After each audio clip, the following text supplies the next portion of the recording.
I turned that 20,000 into 2 million, which was insane. I couldn't believe it. I had $87,000 to my name that I'd saved up through my job. The only thing that ever worked for me was just finding things that other people underappreciated that I thought would impact companies. I knew the only way that I would get to where I wanted is to be right and go in big. Trading was always a very small piece of what I did on the side for fun at night. The market is rigged in our favor as retail investors because we can do things that they just can't or won't. All you really need to be one of the best investors in the world is. Okay, so episode 2 of The Maverick Mind is here, and Larry has just spoken to Chris Camillo, who has been on the channel, on the Farzad channel before, he's a very, very unique individual. I've had the pleasure of meeting Chris in person. We've interviewed him on the channel as well, like I mentioned. And Larry had a chance to sit down with him for an in-depth conversation about Chris. And Larry, I hand it over to you. Chris is such a unique guy. I'm not surprised they had him on Maverick Mind, but what's really the thing that captured your attention with him? Yeah, we describe a maverick as somebody with creativity, somebody with an innovative mind, and the courage to go against the grain when necessary. A rebel, one who's unconventional and independent, doesn't think or behave the way any other people do, normal people do. And Chris fits that description beautifully. I mean, he has flown against all the odds, and he's invented a new concept in investment. Not only invented it, but has perfected it over time. And so hearing his background, he talks about being a 9-year-old making an investment using this, not having invented it yet, but using this concept. It's an amazing story. And so, following the arc of his life, which is quite an interesting arc, actually, and seeing how he evolved into this incredible investor is just an amazing, story. And it really fits the Maverick Mind pattern beautifully. And he's an ideal second interview for our series. I love it. Yeah, his story of just I think the proof is in the pudding based on his results. That whole story about going from 20,000 to 20 million or whatever ridiculous return he had on that little fund that his little nest egg or whatever you want to call it, that he was able to grow just applying unconventional methods to investing and having a proven track record over many years that it's not just a once and done strategy, but one that is actually applicable. So so without further ado, we'll shoot it over to the conversation between Larry and Chris.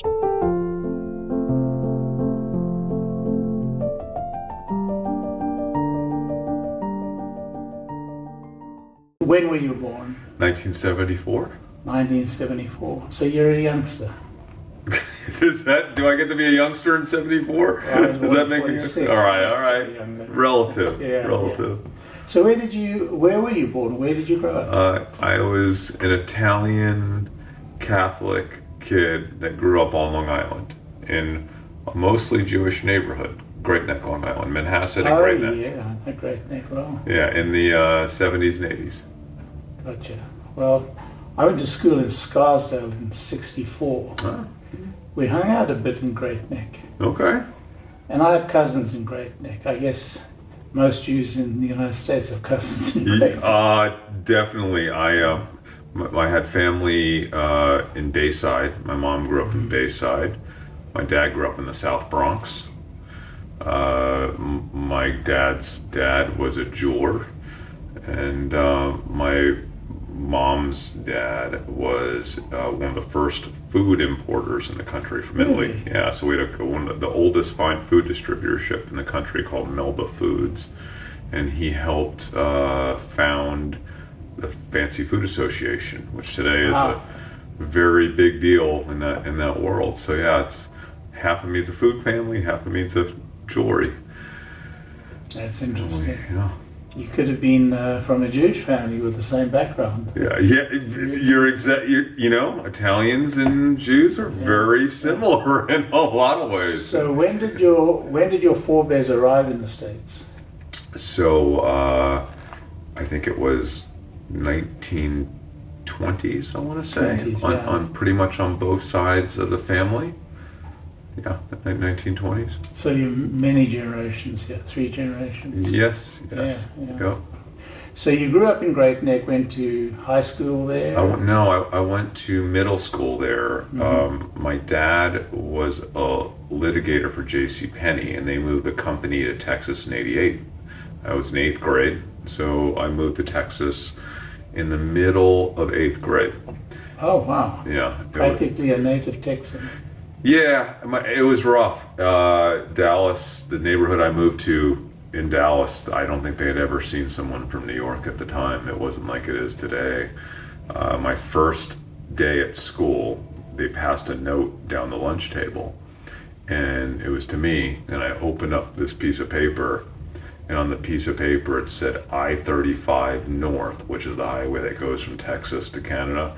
It said I-35 North, go home Yankee. That was my first day in Texas at school. So it was a rough start, but you know, it hardens you. It ended up being an amazing experience,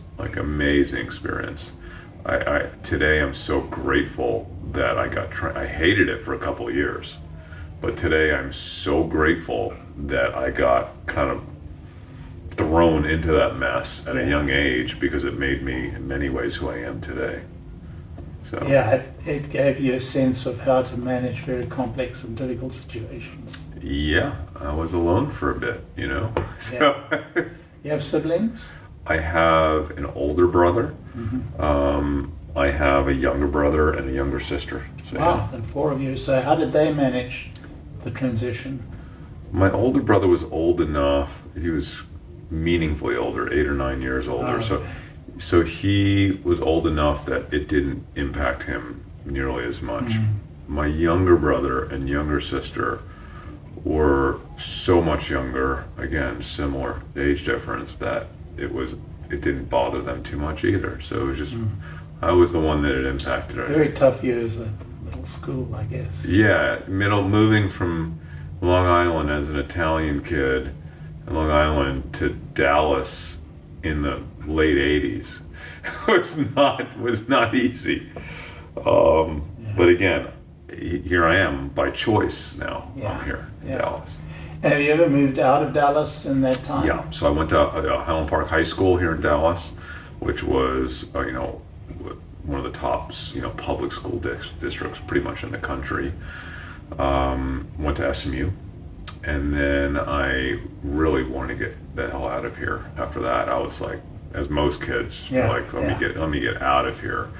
So I moved to LA for about 4.5 years, and that's where I got started in early stage tech, because that was around the middle of the dot-com boom in the late 90s. Right. So I got caught up in that everybody's becoming a millionaire on paper. Why not me?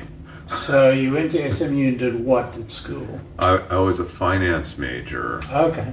But my best friends were film kids, so from high school.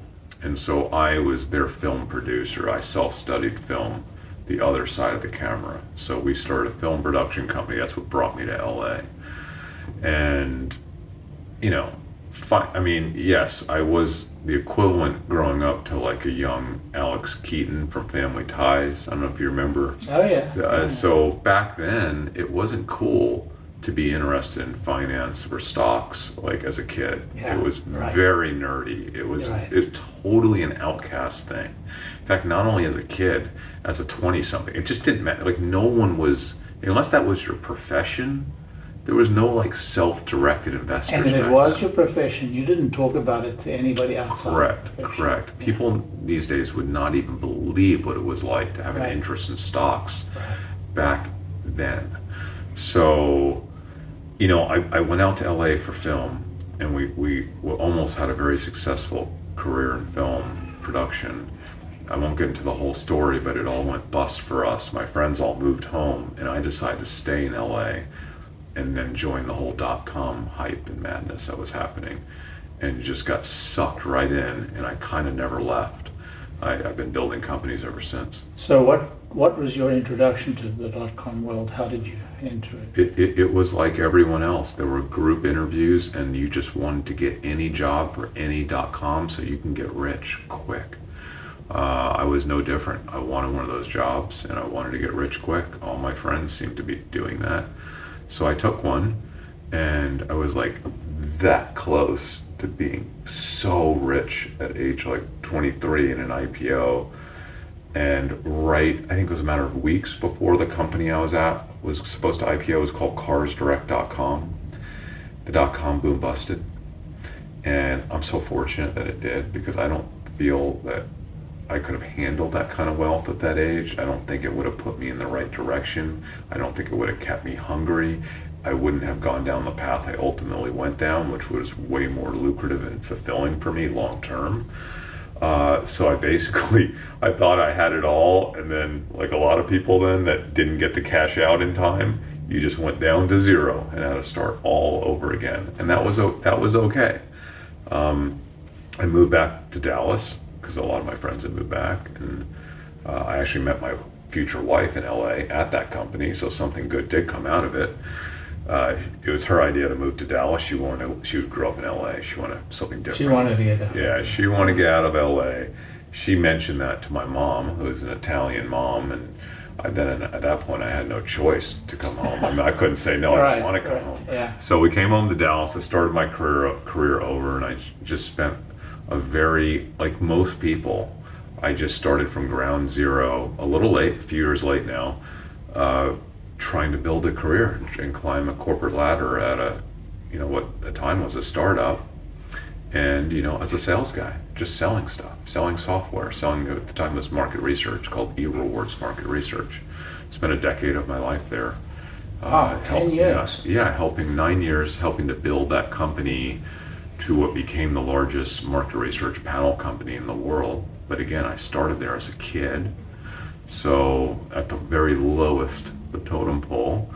So even though I was a big part in that company and it was lucrative for my career, I didn't make tens of millions. I eventually made some money from my stock, but it was really just a great job.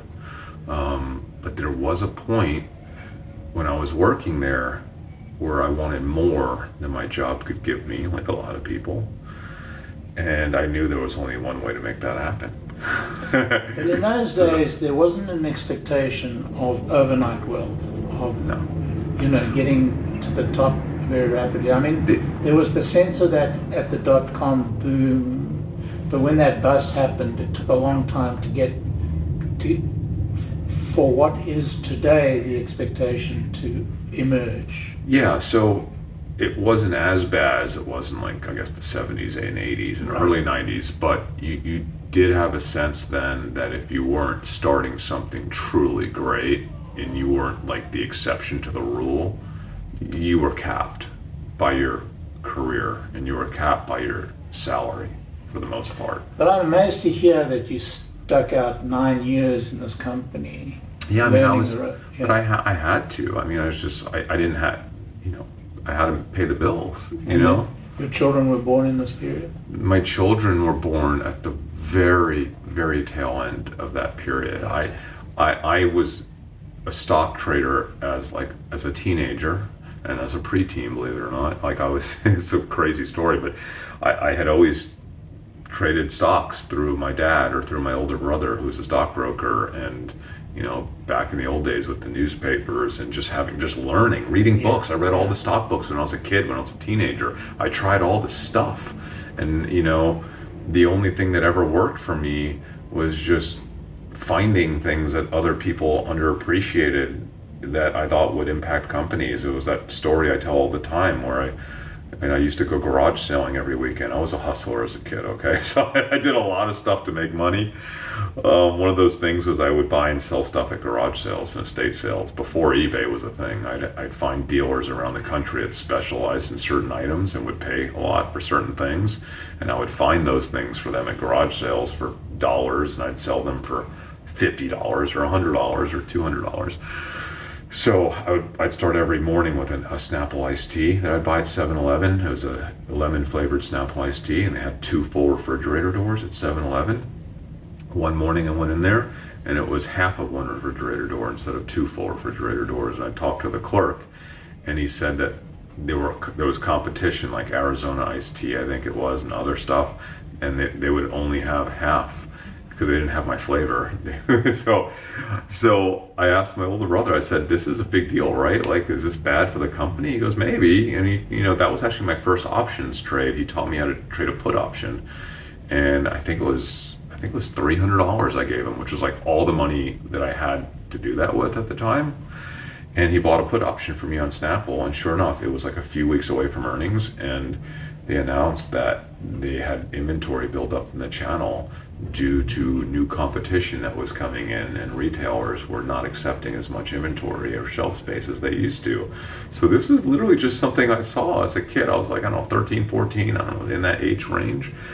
And Snapple was like one of the hottest companies in the world. I remember it so well, Yeah. And it wasn't Rush Limbaugh who would sell it on radio? I don't remember that. I think it was Rush Limbaugh who used to say Snapple made of the greatest ingredients in the world, or something like that. Yeah, I don't, and of course I think it was all junk at the time, but I just, that blew me away. That like blew me away that I made 3 times my money. I made like 6, I turned 300 to 900 in like a few weeks. I was like, this is insane. It was insane that I saw this and nobody else saw this, and it stuck in my head. So even though I went on to try all the other trading stuff, I read every book, all the stuff, technical trading, fundamental trading, that really stuck with me because it was very Peter Lynchy at the time. And I did read Peter Lynch, and that was the one guy who I really connected with, like in terms of like, I can do that, So now I'm older, I'm in my 20s. And in this period of 9 years that you were in this job, were you trading stocks? Not really, because a little bit. But when I went off to college, I wasn't really like, you do other stuff, right? Yeah. You get interested in other stuff. But I came back to it when I kind of grew up, and now I'm trying to make money, and I wasn't just trying to like, college, you're just having fun. So now that I'm at a point in my life, I'm getting serious. I'm like, I need to make money. I want to have a family. I want to have a nice house. I want to have things. And I was making really good money at my job, but it just wasn't enough for what I wanted. I knew that the only way would be to like do this trading again. And I was like, what are amongst of all the types of things that I did trading, like what's the one thing that worked? And I went back to that, what I now call social arb trading, right? I named it now, and I was like, what if I just do that? What if I don't do anything else? What if I don't do any fundamental, no technicals? Like, what if I just do the thing that worked for me, which was like part of what Peter Lynch did, but I don't do all the other stuff that Peter Lynch did. What if I just do that one part, right? Which is like called the information arb at the time, before there was social networks, really. And I took I had $87,000 to my name that I'd saved up through my job. So I'm going to take 20,000 of the 87,000 and do this with it. And in 3 years, from 2007 to 2010, I turned that 20,000 into 2 million, which was insane. I couldn't believe it. Like, I remember as I was growing it, my buddy... Give me those years again. 2007 to 2010. Yeah, it wasn't such a remarkable period because we had the global financial crisis. You had the financial crisis in 2008, but we had a pretty good snapback after that. But I wouldn't call it... Yeah, actually it was a pretty good... It was a pretty good time. It wasn't like 100x good. It was pretty good. But I was trading options. I was doing my thing. But your option skills have advanced dramatically since your brother took the 300 to 900. So not really. So like I only use options for leverage. I don't do any fancy, complex option stuff. To me, an option is just how can I like 10 or 20x my leverage. And in college, I was trading options in college. So I had been doing this on the side. Yeah. And I remember at my school, SMU, we had a Bloomberg terminal downstairs, and I was the only guy that knew how to use it in the whole school. Like even the teachers, like no one knew how to use it. I read the book and knew how to use it. And there was a payphone in the basement of the business school, and I would leave class and I would trade options, touch tone trading on Fidelity Investments. They had a touch tone trading thing where you can hit the button, it goes and you click, and you can type out the option symbol and how much money you wanted to invest, and it took you 10 minutes to type everything out, and then it would repeat it to you on the phone, and you'd say yes, that's what I want to do, and then went hold please, and it would place the trade. And you'd wait, and it would tell you if the trade went through. The market could have moved in that time. If the market moved, you'd have to do the whole thing over again. Okay, you have to change your bid, and people would not believe this in today's age, right? I was doing this, and sometimes I'd miss half a class because it took me that long to place the trade. But anyway, when I started trading options years later at my job, I was just doing simple options for leverage because I didn't have a lot of money. Like, I mean, I did, but like not nearly as much as I wanted to make. I knew the only way that I would get to where I wanted is to be right and go in big, right? And to take big risk on big ideas. So that 20,000, you would put the whole of it on a single idea? Not necessarily the whole thing, but I might put a third of it on an options trade where if I was wrong, it's gone.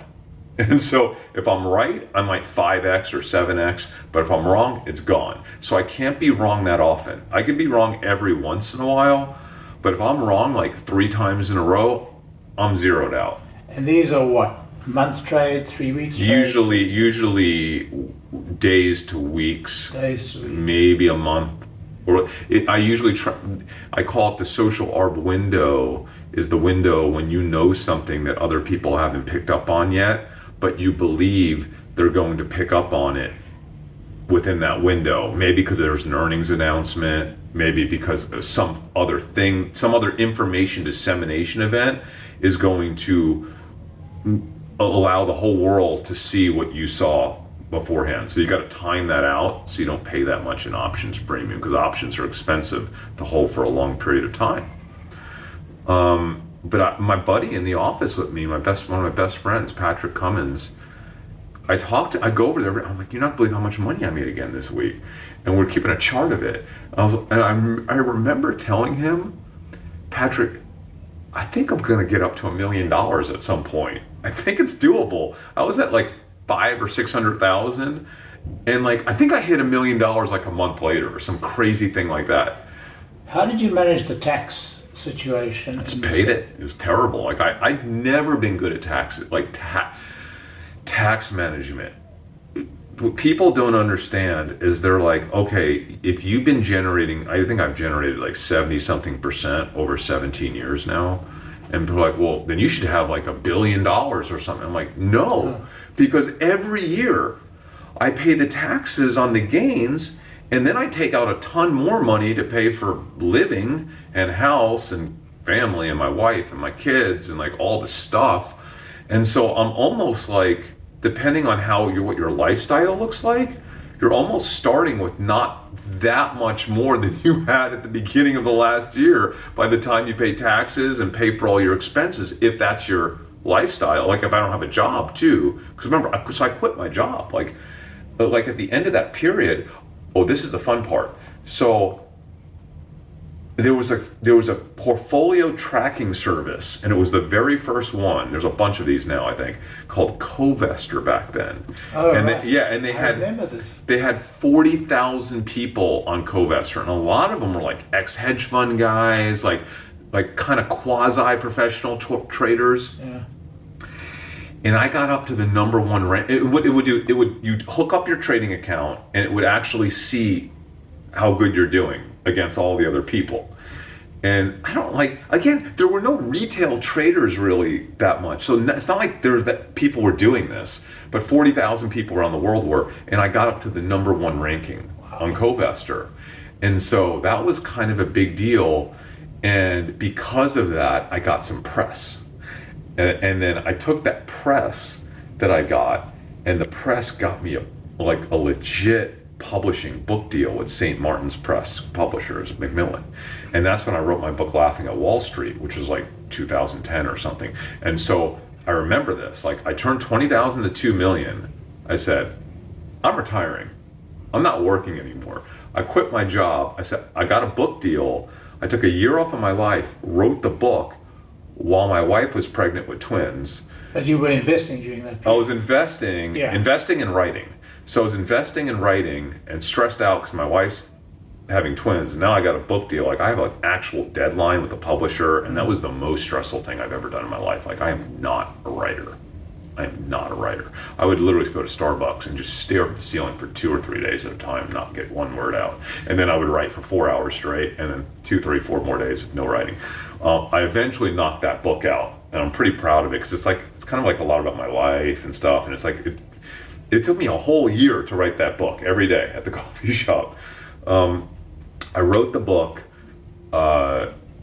I never went back to work for somebody else, but I did have my 2 buddies started a company, and I joined them as their third partner. It was a tech software company, and I invested in it. So I was the only money in, and I don't even think, they didn't even give me any equity. The only equity I got was the money I invested. So I had an okay chunk of the company, but we all were working for free. None of us took a salary. So I was just doing it for fun. It was a huge success. It was e-carless. We exited to Dealer Track. Cox Automotive bought Dealer Track after that.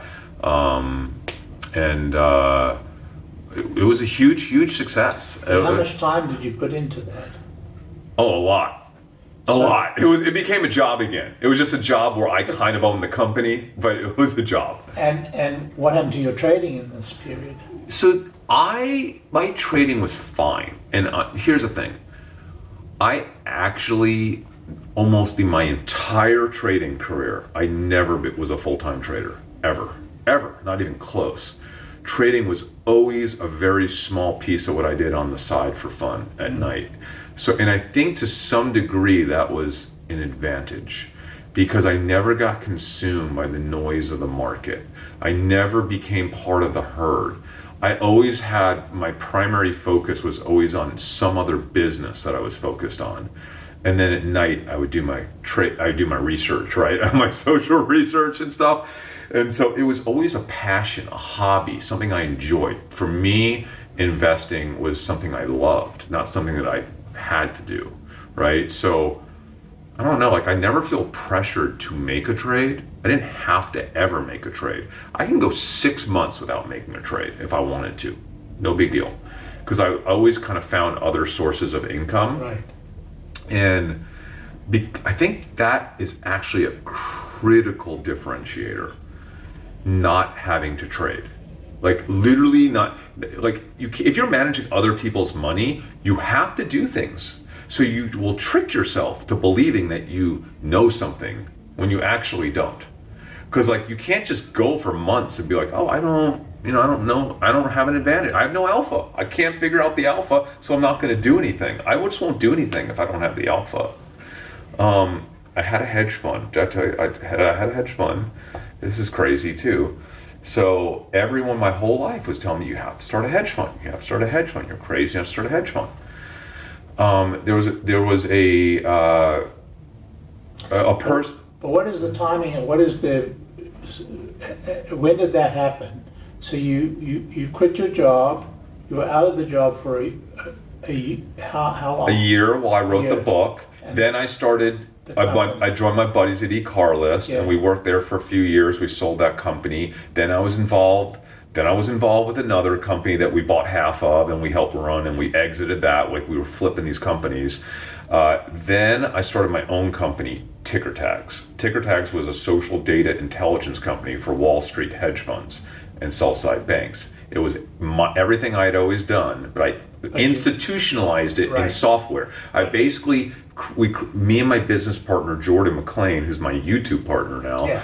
we created software that would ingest Twitter data in real time. We had an actual legit license with Twitter to ingest their Deca hose, 10% of the fire hose. Okay. And we created a platform of about over 1 million word combinations, and we would measure the volume of speech around those word combinations on a minute-by-minute basis. Brilliant. And any time that there was an acceleration in conversations around a topic that was relevant to a company's products or brands or anything, we could see it through the data. And so I sold that to hedge funds. Well, right at the same time that I started that company, there was a gentleman in my extended family who wrote me letters, and I didn't realize that he was very sick at the time. He had cancer, but he would write me very, very long letters trying to convince me to open a hedge fund. And because he thought that with what I was capable of doing in the financial markets, if I opened up a fund, and he was brilliant. He was a Stanford grad, brilliant guy. And in his network, he had billionaires and stuff. He said, Chris, you could be one of these billionaires. And with that money, what you could do positively in this world in terms of funding medical research. And he was always focused on medical research. He's like, I don't think you realize the good you could do in this world. You could have more impact than almost anyone else in this world. And I was like, it just stuck with me. I was like, am I like, do I have to do that? If I have this ability, I feel like maybe I have to do that. And so he ended up dying, and then I really took it to heart, and I felt that I had to do it. Yeah, the mission, and because I didn't realize why. I didn't know it was until after he died. Yeah. I didn't know he was sick until after he died, and now everything made sense. It all made sense. I spent over a year raising a $10 million hedge fund, which is nothing. Yeah. Nothing. $250,000 checks from all the biggest family offices in Dallas. And a guy who's a friend of mine, Joey Lane, took me around to all these big family offices. I don't have that network. And they all wrote me $250,000 checks. I thought it was the coolest story, like how I invested in stuff. And I got a total of 2 trades out in the hedge fund before I was forced to close it because my company Ticker Tags was blowing up at the time. And the people that wanted to invest in Ticker Tags would be my clients, which are big hedge funds, said, well, I mentioned in a meeting that I ran a hedge fund on the side. And they said, well, wait, you can't run a data company that sells this data and run your own hedge fund because you're going to front run us. And they said that, and I was like, how big of an idiot am I to not realize that that was going to be a problem? Right. I would never do that, but I could never prove to them that I was never going to do that. I can't have it both ways. So all the guys that invested in my hedge fund, I said, listen, I'm at this fork in the road. I can't do both. And I've spent years now prepping this company. Maybe somebody didn't explain this to Citadel and to anyway, but that's a... Yeah. Maybe. What's funny Citadel does exactly that. Yeah, I don't know, but it's funny because those are the guys, all those guys. Like, we're talking top 7, 8 hedge funds that were telling me this. So I was like, guys, this software is my life. It's my dream. It's my true dream. Like, I gotta see this through. I'm gonna let all y'all invest in my software company, but I gotta close the fund down. It was the most expensive thing to have to set up a hedge fund back then and then close it down. We're talking hundreds of thousands of dollars out of my pocket. Yeah. Got 2 trades out. It was like, anyway. So now I have the software company. The software company ends up being the greatest thing I've ever done because that software company allowed me to see behind the curtain of Wall Street, which was my dream. That was actually my dream. Because growing up, I always thought, like, how am I doing this and they're not? Like, they have, like, I want to know how they think. I want to know how hedge funds think. I didn't want to go work for one. Like, I didn't want to, like, spend my whole life working at a hedge fund, but I really wanted to get it. And so that company, because all the big hedge funds are my clients, whether or not they ultimately paid me or not, they spent years vetting me. So I was working with them, trying to get them to pay me money, and they were evaluating my software. So I was working with some of the top guys, the top quants and the top guys at the top funds. And I got to see behind the curtain, and behind the curtain is the ugliest mess. It is just like this massive cluster, bureaucratic, slow-moving conflict of interest, afraid to stick your neck out. What's really genius about that business, like I look down on it because they're just not awesome at trading, but they're smart because they realize that they don't have to be. You know what I'm saying? Like they're making so much money just by, institutionalizing this and like getting a lot of AUM and not messing up. Like they don't need to be great. They just need to be like basically the same as everyone else and put on a good dog and pony show. Yeah. As long as they get their percentage, they're good to go. So I figured that out then. But that's what no investor understands. Every investor thinks that the market is rigged against them because Wall Street has all this power. I'm like, no. They are the worst. They don't care about beating you. They're not trying to beat you. They don't even care.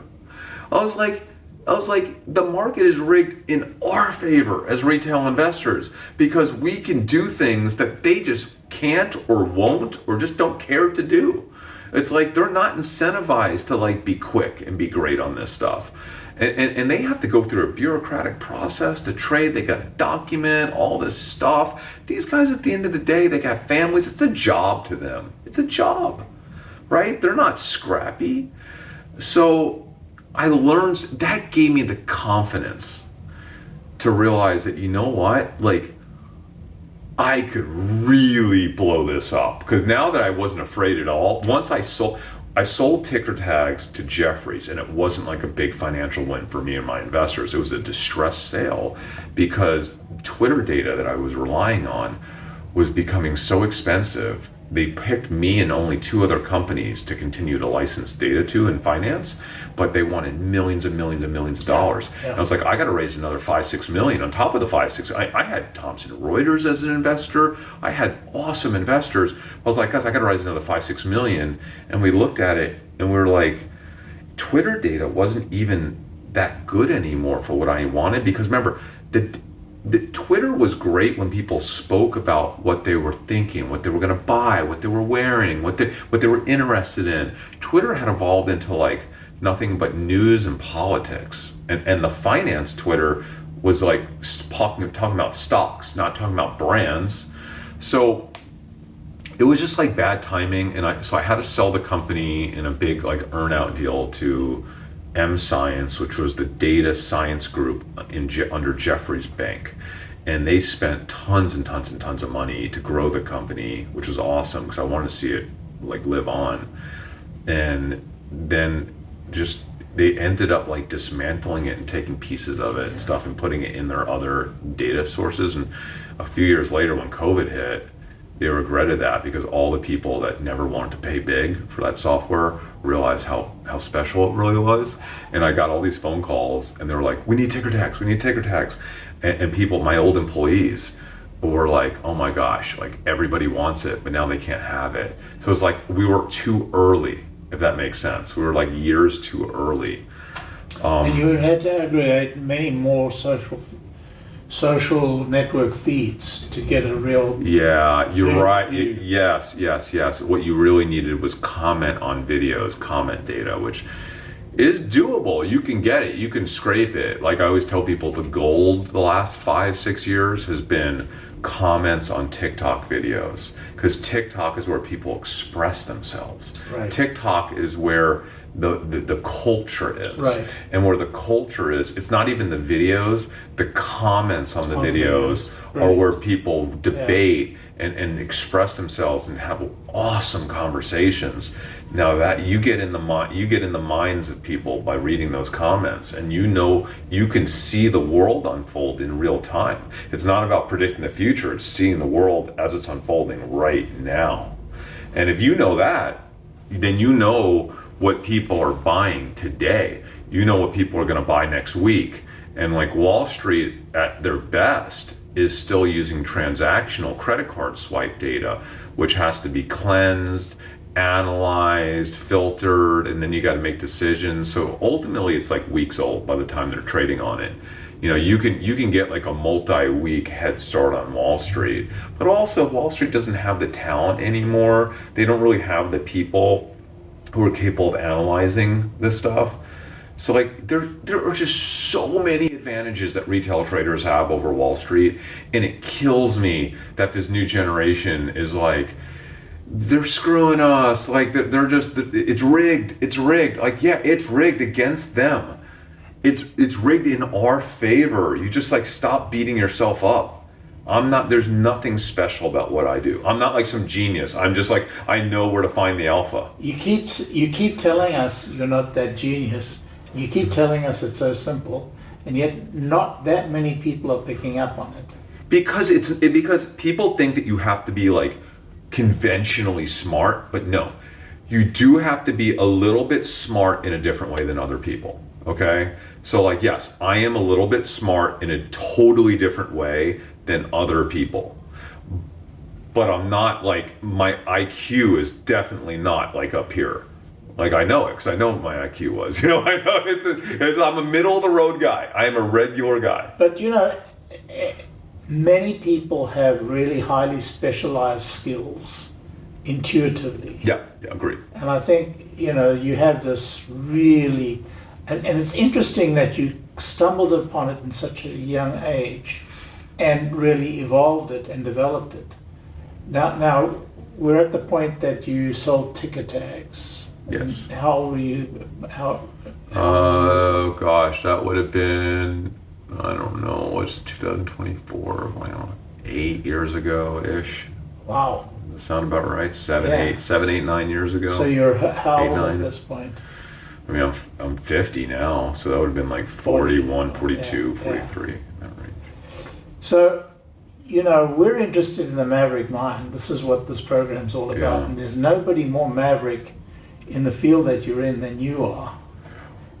Well, when I sold ticker tags, it was game on. That was like, because you got to realize I was working like, I don't even know, 70-hour weeks. It was exhausting for you. I was stressed. I had investors. I don't like having investors I had to answer to, and I felt responsible for. Right. God, those are some of the toughest years of my life. How old are your kids now? They're 14. At that point. They're 14 right now, so I don't know. They were pretty young. Yeah. So. But I was stressed out. I was trying to find time to like balance being a startup CEO and having young kids, multiple young kids. Trying to, I want to make my kids are like literally the most important thing to me. So like that was really stressing me out, trying to find enough time. But when I got rid of ticker tags, it was like I knew it. I was like, it is game on, because I knew who my I don't want to call them my enemy, who my competition was, and I knew that they didn't have crap on me. I saw behind the curtain, there was nothing there, and I was ready to really do it right. Like I was like, I'm gonna go continue to generate these returns. I actually had some years where my returns weren't as good, but I was like, I'm gonna generate some big returns. I'm going all in on this. I lost a lot of money in ticker tags, my own personal money. So I was going to rebuild. So we're 2000 and I don't know, 17-ish or something. Or maybe 16, 17, 18. I don't know, right around there. Now we're doing it, and so. But I always knew that. But the reality is, if you don't have a business that you lose a lot of money in, whether you lose the business or not, you don't have some very important arrows in your back. That's my view. No, you have to learn through losing for sure. Yeah. You have to learn to develop the temperament to do it, and you also have to learn what are the limits of your capacity or your skill set and so on. I know for myself. So okay, we're at takeoff time. Yeah. 2017 or so. 2017 or so. So you're at takeoff point, and you're just going to trade on your own. Is Jordan? Are the three of you together? How did that the three of you, Jim? Man, so now we don't have a job anymore, right? And so what do? We want to go to lunch? You want to go to lunch? We're friends, right? Me and Jordan are best buddies. Our other best buddy, Dave, we're living all close to each other. We're like, let's go to lunch and talk business. Let's talk investments, trading, public investments and private investments. And we were doing that. And one day we said, Dave went on a trip and, he recorded his whole trip and created a YouTube channel. Dave's always been a genius when it comes to production. He was a child prodigy back in the 80s when it came to video production. Crazy. If he was a child now, I can't even imagine who he'd be. But we said, Dave, you just created a YouTube channel. It's pretty fun. What if we do like a YouTube channel of us? Because we were vetting a lot of startups. I was a big time startup investor at the time. Like, what if we all carry cameras with us every day? Because we'd do lunch, and then we'd meet a founder. And we would talk to the founder of a startup, or sometimes we meet the founder first, and then we go to lunch, and we would either rip the founder to shreds, or we'd be like, this is what I like, this is what I don't like. And then we'd ultimately decide whether we wanted to invest or not. We're like, this could be a YouTube show. And so, let's just do it. And I didn't know anything about camera work or anything, so Dave taught me. We all got cameras, and we would go around and we would tape every meeting we had, driving around, meeting startups, and then we'd go to we were big barbecue guys, Texas. We'd have barbecue almost every day. And so we'd take our cameras, set up the tripods while we're having lunch, talking about the guy we just met, or the girl we just met, right, or the woman. And that was literally just our regular day. We were just filming it now. But then we had editors, right? And they'd have to edit a 3-camera deal. And we started Dumb Money YouTube channel. We knocked out like 40 of these episodes, 40 or 50 of them. And they were intense with editing and scripting and all the stuff. And we're like, oh, it's such a beatdown. But then COVID hit. Yeah. COVID hit. So now we can't go running around town anymore with our cameras. So what are we going to do? Well, we're not meeting startups anymore. There's no more startups during COVID. But remember, half of our life is startups. Half of our life is investing in the market, right? So we're still doing the market stuff. So we're like, what if we do a new channel and call it Dumb Money Live? And because, again, what were we doing every day? Dude, you see this stock? It's got, like, we're just talking about the pandemic. I'm not trading COVID, shorting the market. It was one of my biggest trades of my life, right? Shorting the market. And so we're like, what if we just put this on YouTube Live? Because YouTube Live was a thing then. They're like, do the same thing we're doing. We're on the phone for hours a day with each other. And it's amazing that you publicized your trades. I mean, I remember this so clearly. Yeah. A nephew of mine who's done incredibly well in the market and has made an absolute independent fortune in Bitcoin by mistake. I'll explain that. I mean, literally by mistake, because he lost all his Bitcoin in Mt. Gox. Oh boy, yeah. So what was a very significant portion of his inheritance, and he inherited a lot, he lost in Mt. Gox. The only thing is that Mt. Gox was put into bankruptcy with about a third of the Bitcoin that they're supposed to have. I remember, yeah. Well, they've just paid out that third of the Bitcoin. I heard about this. It's a fortune. I heard, yeah. So, talk about accidental fortunes. Anyway, that was an accident. That's cool. But he turned me on to you guys. Oh man. Because he used to watch you religiously every day. We were filming every day. We were doing this every day during the pandemic. I know. I used to watch some of it. It was crazy. It was just us talking, riffing, just doing what we would normally do. But I mean, like... But you were trading like crazy in those days. It was insane. I was out of control. Was that the peak of your trading? Yeah. Think about this. So my trading methodology, social arb trading, is all about change. It's about you surface change early, and you connect the dots to where that change is most likely to benefit or harm a publicly traded company or sector. That's it. That's the whole darn thing, okay? So if that's the thing, then the bigger the change, the bigger the opportunity. The faster the change, the bigger the opportunity. Yeah. In our lifetime, has there ever been a bigger, faster change than that first year of COVID? Not even close. So on paper, I should have crushed it that year. And man, did I crush it. Oh, did I crush it. I that year was insane.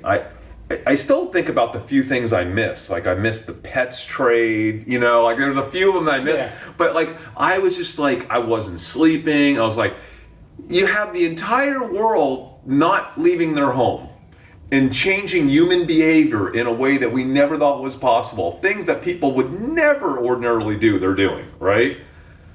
And so I'm like, dude, companies are like quadrupling revenue where they've grown 5% a year before that, right? People are buying bicycles because I invested in the company that owns Schwinn out of Canada, this tiny little publicly traded company in Canada, because there's lines around the street at the bicycle shop, right?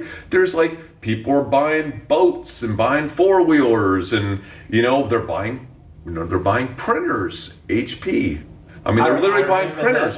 You know, like, there were so many trades. This is my moment. This is it. And dude, everybody knows I made 30 million that year, right? Like I made more than 30 million. And then I made a mistake. I went like everybody goes a little crazy during COVID. And I say it was a mistake, but it wasn't a mistake. Because the thing that I probably enjoyed more than anything else, next to my YouTube show where I got to hang out with Dave and Jordan and all of our followers and talk about stocks, was when that stuff started slowing down. I got into NFTs and I went a little bit crazy, but it was because I had this text group that I was on with all of these like early, like some of the guys that were on like that first Zoom with Gary Vee were in this text group, and I got invited to it like randomly. And so I was there with like some of the OG NFT people, and we were doing NFT research all day, all night, to the wee hours of the morning. I was on Discord channels, and I just got lost in it. But I had so much fun. And these are still now, some of these guys are some of my best friends. Okay, I only see them now maybe once a year because they don't live in Dallas. They're like in LA and New York. And when we went, you know, when you go to war with someone, you bond in a way that, like, we went to war together and we made so much money, and then we lost a lot of that money, most of it. I actually exited at a reasonable time to where I actually kind of still made money on my whole NFT experience, which is crazy. But the problem was not that I lost money, because I made money on my NFTs, and I still have the ones that are very special to me, because it's just like sometimes there's things that are more important than money, you know. Each one of those represents a time in my life and a relationship, and like I love that. Anyway, so but where I lost money, a lot of money, like a lot, was that I wasn't paying attention to my trading. Yeah. And so if I was paying attention, I could have rode coming down off that mark, because everything that happened was so obviously visible to me in my style of trading that I look back and I go, I would have made a few $100 million, I think. But listen, what's done is done. I had fun. I met a lot of really cool people that I love today, and I missed out on probably the second half of what I could have, the second half of the pandemic, which is a shame. The back half was bigger than the... Not only was the back half bigger, but I had a ton of money to put into the back half. Yeah. Okay?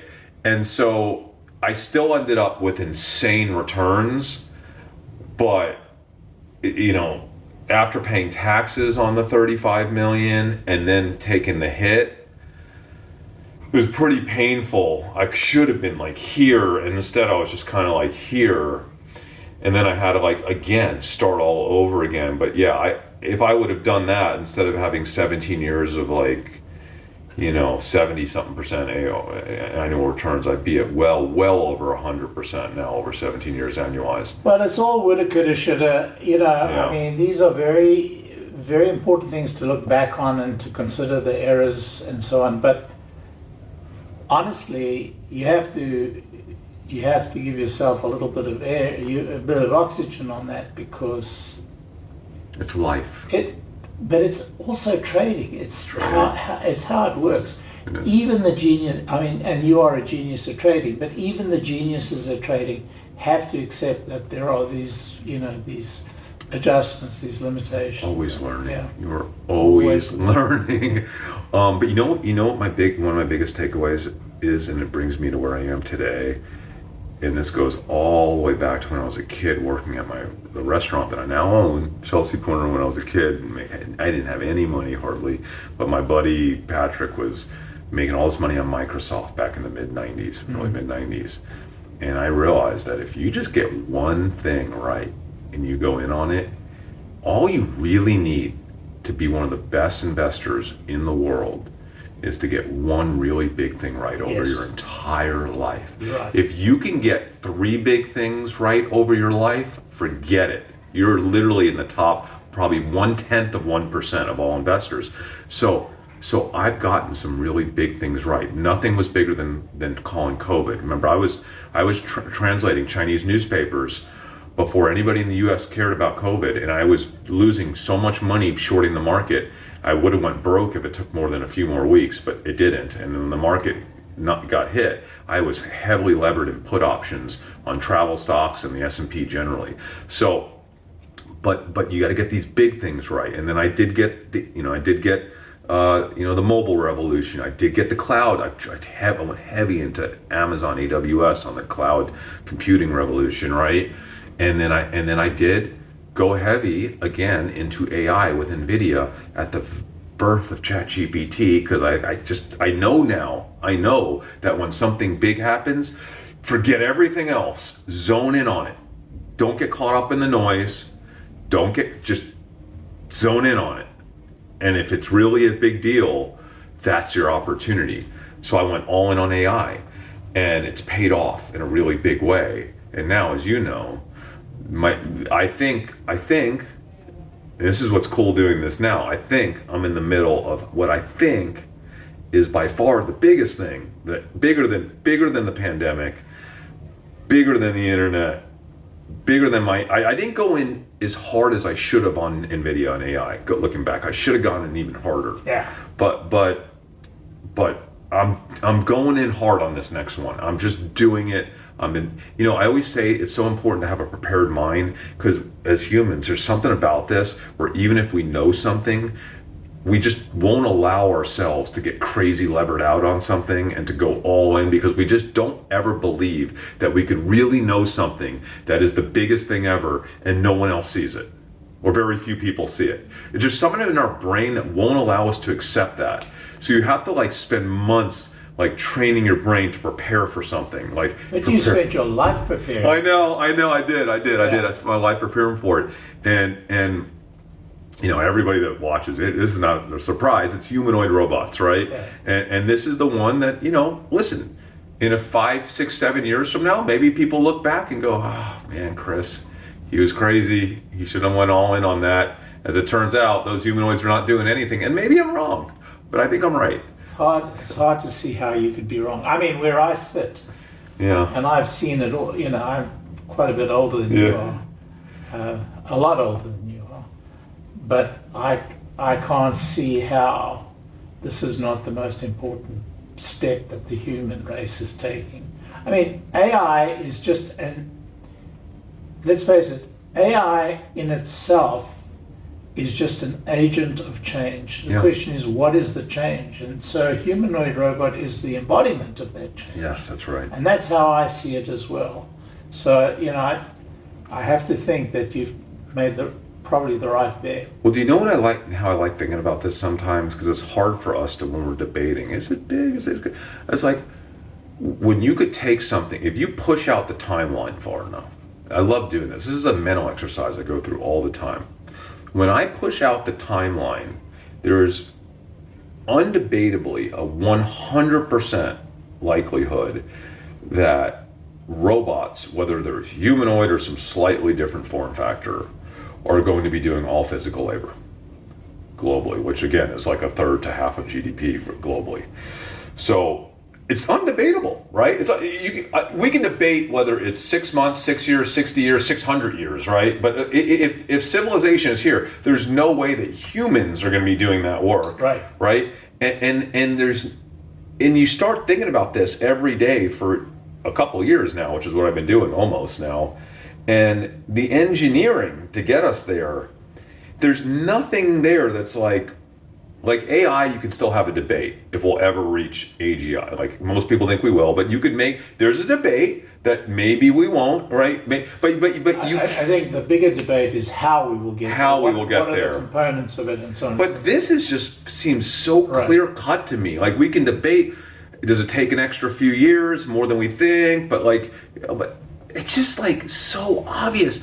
But like the thing is, it's robots, and because it's human-looking robots, it seems so insane to those of us that watch the Jetsons that it's actually happening, that there's no way. So even when it's right in front of your face, I think most of us as rational people be like, come on. Like we're not, but it's happening, but it's hard to believe it's happening. Does that make sense? It makes sense, and that brings me back to the simple thesis of the Maverick Mind. That's the name of the program you're on. And we call it the Maverick Mind because the very few people who have the mind to be able to actually see it, and that's what makes you the Maverick, is that you can see these things in society, you can see these things in technology, and you have the guts, the foresight, the courage, and perhaps the stupidity to put everything on it, right? Yeah. So that's what's... And the money is like not even the cool part though. That's the craziest part. Yeah. I was just having this conversation this morning because all I've been doing, for the past 2 weeks is like speaking to every person I've ever known, giving them the opportunity to invest with me in this thing, right? Like, literally, that's all I've been doing for 2 weeks. It's like, hey, I just want to bring you to speed on this. I'm trying to educate every person I know on this stuff. But I had a conversation this morning with one of my buddies from college, and I was like, you know what? Let's just put the money stuff aside for a second. I've always wondered what it would have been like to be around in the 80s when the personal computer was starting to blow up with Steve. And you watch these documentaries with Steve Jobs and all these guys that I just like, they're my idols. I geek out over this stuff. I'm like, damn, why wasn't I born a little bit earlier? And why wasn't I living out there? Like, if I could just been with those guys, like, how cool would that have been? Is like in my head, like, I feel like right now, and maybe I'm crazy and I'm just imagining this, but I feel like I'm actually in the middle of one of those situations right now with the companies that I'm involved with and the people I'm talking to every day and raising the money for them. Like, I'm like, oh my God, dude, I'm like, this is the personal computer of this new world that we're in, and I think it might even be bigger, like way bigger and cooler. Yeah. And I'm like, I'm there. Like, this is what makes me think. I always laugh at people that are like, oh, we're living in a simulation. This is the one thing that makes me think maybe I'm living in a simulation. Because what the hell are the chances that I'm going to be in the middle of this? Like, this is weird. This is what I wanted my whole life, and I'm actually doing it. That just seems very unlikely to me. Very unlikely. And here we are. Yet here we are. Yeah. Well, this was fantastic, Chris. I have to say that, of all the people I know, and I know quite a few people, you're really a person that really rates it as the Maverick. And so I'm really grateful that you were able to sit down with me to talk about your life and what you've done. And we'll be watching what you're about to do. Hopefully it ends well. So I think it will. This has been fun. Thank you. Thank you. All right. We'll. It's great. Hopefully it was recording. Hopefully. But we can always do it a second.